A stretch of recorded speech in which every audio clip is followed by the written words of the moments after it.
all things ATL. For everything Falcons. First to the end zone, touchdown. This is Peachtree Football. Now, your hosts, Dylan Matthews and Beau Morgan.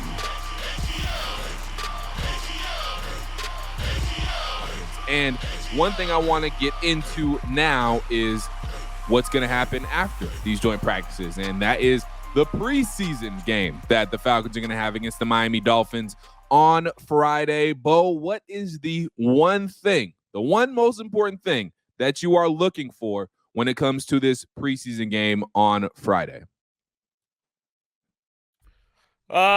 Injury free. Yeah, most important. That's the truth. Look, I want to see how I this is a depth thing for me, so I expect to see 2s and 3s. So I don't expect to see 1s at all. So I kind of want to see how our depth looks. And in years past, the Falcons have lost a lot of preseason games because that depth has been an issue. So right. I'm just looking for some one-on-one stuff in depth, and I want to see how the second and third guys go, because I want to see that, and I also want to see their competitiveness and how they compete. But for me, I'm really, really, really just trying to figure out what the depth looks like and what the competitiveness looks like from there. That's my number one thing. Does the offensive line get dominated? The second string offensive line get dominated by the first string or the second string Dolphins defensive line? Because one thing I will say is you're going to have, I think Bergeron's probably going to play. I think he might be the only guy expected to be a starter that might play. Right. I also think, though, that you're going to be looking at a situation where your swing tackle and your backup center and guard are going to come and from who's playing Friday night. Yeah. So I want to see how those guys compete. That's something I'm looking at, how the backup quarterback position is. And honestly, which wide receivers do play, and where where they're at comparatively, if that makes sense, and who can step up and kind of separate themselves after 2 weeks, right at 2.5 weeks of camp, or 2 full weeks of camp, and a preseason game. No, I'm with you. This is all about what kind of depth we do have for sure. I'm definitely going to be looking at that Falcons defensive line to see if there are any, defensive linemen that could be stand out and, could be fighting for a roster spot, because we do have a pretty deep defensive line, definitely deeper than in years past. So, I do wonder if we're going to see a guy like, and real quick, do you think we're going to see Zach Harrison Friday? Yeah, I do. Yeah.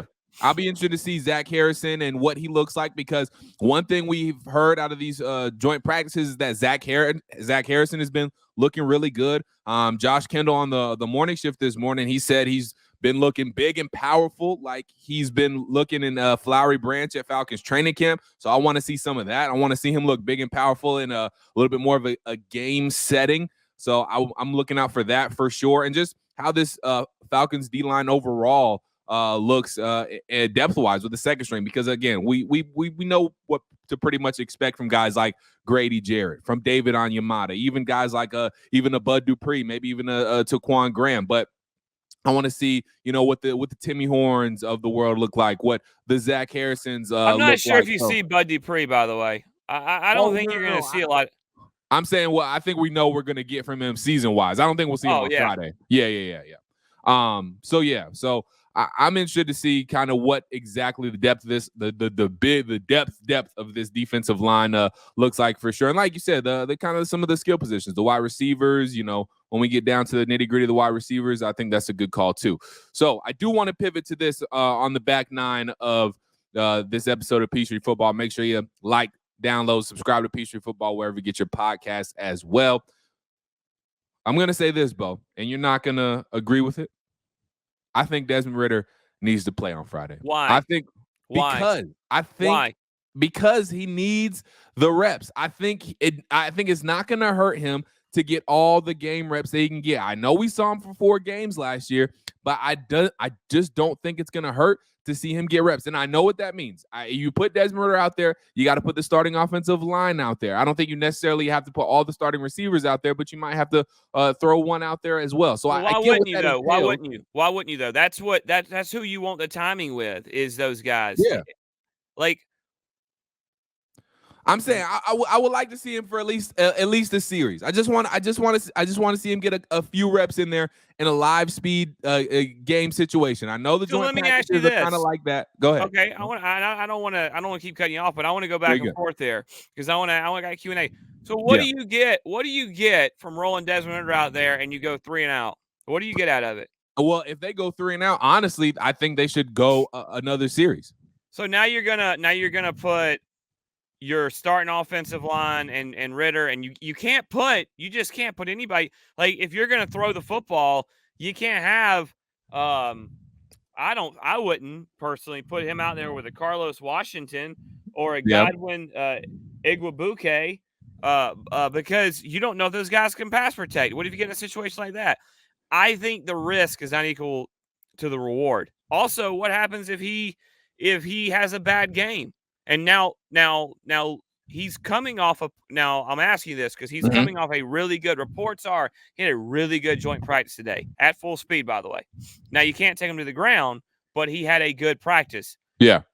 What if you go out there and Ridder goes 1 for 8 in 3 series? What have you accomplished?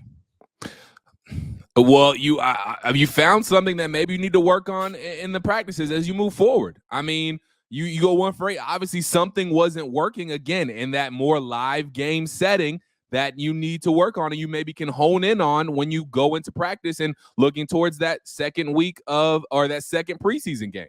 See, here's the problem, though. You're not scheming. You're not game planning. So basically, it could be a breakdown in protection from the offensive line because they're not scheming. So many things could go more wrong than right to me.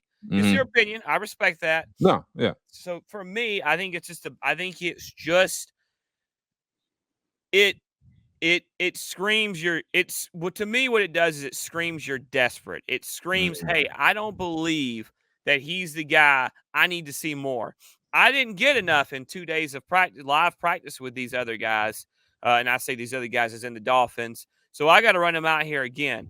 I don't think it really helps you as much as it could hurt you. So I understand the thought process. Yeah. To me, if you run them out there for a quarter and a half to 2 quarters, maybe even a drive in the third quarter of that second game, you're going to get more than not. And that's the first time the other thing is this is the first time. It would have been the first time that the Dolphins have seen him, right? Right. Or whoever. I can't remember who we're playing next week. In other words, what I'm trying to say is you've went against these guys for 2 days. They're going to be little things that they know about these offensive linemen, and vice versa, that could hurt. I mean, I'm just saying, you drop back and Desmond Ridder goes down because you had to see a series or two. Could be a problem for sure. I think the joint practice is supposed to serve as a way to get work, ones versus ones, without throwing them in a game in a situation where the worst case scenario could happen. And all that definitely does make sense. It just, to me, it seems like you with leading up to what Desmond Ridder has coming this season, it just seems like he can't get enough work. And I know that sounds a little bit crazy, but I would just like to see him get as many game time, game speed type of reps as possible. I know, like you said, the joint practices kind of serve as that. And maybe if I, maybe if I was right there and like on the field for a joint practice, maybe I wouldn't feel the same. But me not being able to see exactly what's happening in joint practice, I would like to see him in that setting as many times as possible. And look, again, I know there's definitely risk behind it, and I don't want Desmond Ridder, getting hurt or anything like that. So, you understand why it doesn't happen. But, I just would like to see I would just like to see the ones go out there for a little bit and, just Show me a little something, Beau. I just want to see a little something. That's all. That's the best way I can put it. And look, that's totally fair. Mm. Like I'm not criticizing that. I'm not. Yeah. Wasn't trying to cut you off. I know you know that, but listen. I just want to get the thought process because that's not one that I have. Yeah. So for me, it's interesting. It is interesting to hear the other side of it. Yeah. I could see it if maybe he was a real rookie, but this guy's seen live game action. And by the way, he's played some of the better defenses in the league. He went against Ryan Nielsen's defense last year in New Orleans in a hostile environment. He went on the road in Baltimore in 5-degree weather and played in a hostile environment against a good defense. So I think we've seen some of that. Now it's a different scenario, but you had a good week of practice. You saw some real good stuff. Let's take it let's take it. You're pretty healthy. Let's go rest the ones. Let's come home and now let's try to make it through the next week leading up, the last week of camp, leading up to the second preseason game. And now can we get through this one? Can we get through this one healthy? Relatively, I should say, because of Okudah and Phillips. We know that I think maybe Jonnu's banged up a little bit. Calais is finally coming back. Now let's get through this. And let's see where we're at. I'm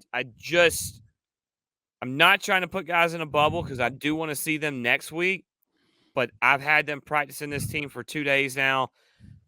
I'm good. Let's come home healthy as we can. Well, there you go.